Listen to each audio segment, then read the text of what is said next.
প্রিয় দর্শক বন্ধুরা, আসসালামু আলাইকুম। ইনশাল্লাহ আপনার দয় অনেক ভালো আছি। আজকে গরুলিয়া হাটে আসার পর এটা মানুষ পেয়ে গেলাম, মা বয়সী, তাকে দেখা যাক কিছু সাহায্য করতে পারি নাকি।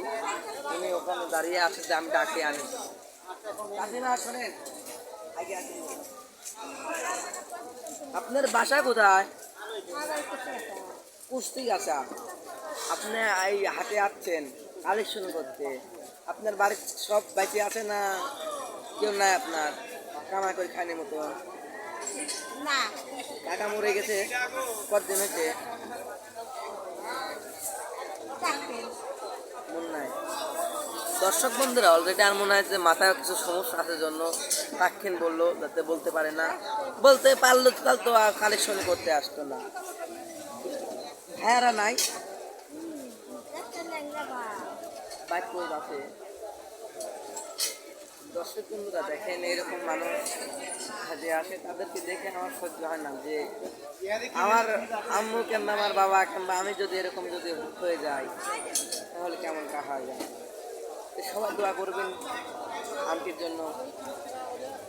আপনি কখন আসছেন এই হাটে? একটু জোরে কন। মনে নাই। ও দর্শক বন্ধুরা, আমার মানে কখন আসছে হাটে মনে নাই। আপনি তো মানবতার ফেরিওয়ালা, আপনি এখন কিছু ব্যবস্থা করে দেন, তাহলে আপনাদের সাথে যারা আপনাদের উপর লেভেলে আছে। তো দর্শক বন্ধুরা, এটা সবাই সাপোর্ট করবে, এই ঈদের জন্য সবাই দোয়া করবেন যাতে সবার দোয়ায় যে বাড়িঘর নাই, শনিবার সাহেব কতদিন সারা জীবনে ডাকছি কমে যায় না লাগে।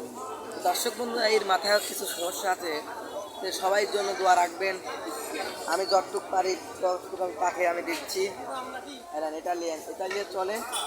ইনশাল্লাহ আমি টাকা পয়সা পাইলে পারে আপনার বাসায় যায় আমি তুলে দিয়ে আসবো। দর্শক বন্ধুরা, সবাই দোয়া করবেন এই আন্টির জন্য। আন্টি যাতে কিছু হতে পারে, মানে এই যে যাতে আমি কিছু দিতে পারি। সবাই আমার ভিডিওটা সবাই বেশি বেশি করে শেয়ার করবেন, আমার জন্য দোয়া রাখবেন। আমি যাতে আরও পরবর্তী কাস্টমারের পাশে আমি দাঁড়াতে পারি। সবার সুকামনা করি আমি। সবাই ভালো থাকবেন, ওনার জন্য দোয়া করবেন। যে যেখানে থাকবেন সবাই সুস্থ থাকবেন। আর ওনার জন্য যে যাই দিতে চান, ইনশাল্লাহ আমার এই ভিডিও লাস্টে দেখেন, বিকাশ নাম্বার আছে, নাম্বারে যোগাযোগ করে আমার সাথে যোগাযোগ করে যে যাই দিতে চান দিবেন, সমস্যা নাই। সবাই ভালোবাসবেন, আপনার মতন মানুষ অন্য মানুষকে ভালোবাসবেন, সবার জন্য দোয়া রাখবেন। আজকের মতন এই পরিমাণ, অন্য কোনো ভিডিও দেখা হবে। আল্লাহ হাফেজ।